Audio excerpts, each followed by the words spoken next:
अब हमने ground realities की अभी बात की पाकिस्तान के लेवल पे, क्योंकि पाकिस्तान इट्सेल्फ पूरे पैलेस्टीन को नहीं बचा सकता है, ये आपको भी पता है और हमें भी पता है। यहाँ एक एक मुल्क नहीं पूरा कर सकता ना, मतलब इसराइल एक सिर्फ एक इसराइल भी एक मुल्क नहीं है असल में। इसराइल के अंडर अमेरिका का पूरा सिस्टम इसराइल के अंडर है। वो अमेरिका ने भी कहा कि इसराइल को नहीं रुकना चाहिए, तो असल में इसराइल नहीं रुकना चाहता था, इसलिए उसने अमेरिका से भी कहलवा दिए। तो मैं ये कह रहा हूँ कि जस्ट एक पाकिस्तान एक इंडिविजुअल है इस टाइम इंटरनेशनल कम्युनिटी में। इसमें अरब ममालिक की भी बहुत ज़्यादा इंटरफेरेंस चाहिए। इसमें मतलब कोई एक साथी चाहिए जो मिल के आपके साथ इसराइल को या तो प्रेशराइज करे या अटैक करे। अटैक वाला जो ऑप्शन है वो मुझे नहीं लगता वो बहुत वोलेटाइल ऑप्शन है। आई डोंट थिंक सो कि कोई कर पाएगा, लेकिन प्रेशर तो बिल्डअप किया जा सकता है किसी भी तरीके से। तो एक इंटरनेशनल कम्युनिटी का इसमें कितना ज़्यादा किरदार हो सकता है, इसके ऊपर थोड़ी रोशनी डालनी चाहिए। उसके बारे में अब्दुल रहमान जो है वो बात आप बताएं क्या कर सकते हैं। जैसे आपने बात की ना कि अरब ममालिक के इसमें ज़्यादा इंटरफेरेंस है, मैं समझता हूँ पहला फ़र्ज ही, पहली जिम्मेदारी आयद ही उनके ऊपर होती थी।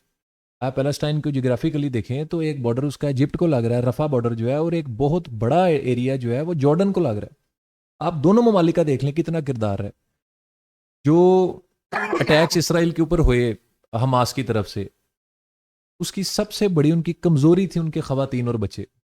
अब तक अक्टूबर 2023 से लेकर अब तक 20,000 से जायद लोगों को शहीद कर दिया गया। 70,000 से जायद हॉस्पिटल्स में एडमिट हैं, और एक्सट्रीम किस्म के वो कह लें कि ज़ख्मी हैं। कोई आम कट्स वाले या स्क्रैचेस वाले ज़ख्मी नहीं है, किसी के हाथ नहीं है, किसी की दोनों टांगें नहीं है, किसी का जनाब सर खुला हुआ है तो टांके लगाने के लिए उनके पास रिसोर्सेज नहीं है। विदाउट एनेस्थीजिया वहाँ पे सर्जरीज की जा रही हैं, आप बिलीव नहीं करेंगे।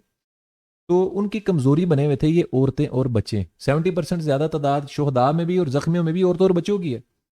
मिस्र के ऊपर प्रेशर भी डाला गया, उनको रिक्वेस्ट भी मल्टीपल टाइम्स की गई, उनके कह लें कि मिन्नतें तरले की गई, यार ये बॉर्डर खोल के अपना रफा का सिर्फ हमारे खवातीन और बच्चों को आप रिफ्यूज दे दें। मिस्र ने वो ये करने तक के लिए तैयार नहीं हुआ। क्यों? अमेरिकन प्रेशर के ऊपर। आप अटैक की बात करें सुबहान भी, अटैक वो बातें वो दौर गुजर गए हुए हैं, वो जुर्रतें, वो दलेरियां, ईमान के वो लेवल वो अब नहीं रहे। सिर्फ इस काम के लिए मिस्र तैयार नहीं हुआ कि अपना बॉर्डर खोलकर खवातीन और बच्चों को पनाह दे दे। हम और क्या किसी से गिला करें, हम कहाँ जाके सर मारे। इस वक्त रफा के अंदर 19 लाख से ज़्यादा लोग जमा हैं, जिसमें से सिर्फ रफा के लोकल्स में वो 4 लाख हैं। बाकी सबको वो आप नॉर्थ गजा से जनाब पुश करते हुए, खान यूनस से, दीर अल बला से आप पुश करके वहाँ पे आपने उनको इकट्ठा कर दिया हुआ है। कह लेंगे ऑपरेशन के जरिए आपने इकट्ठा कर दिया। रफा के लोकल सिर्फ 4 लाख हैं।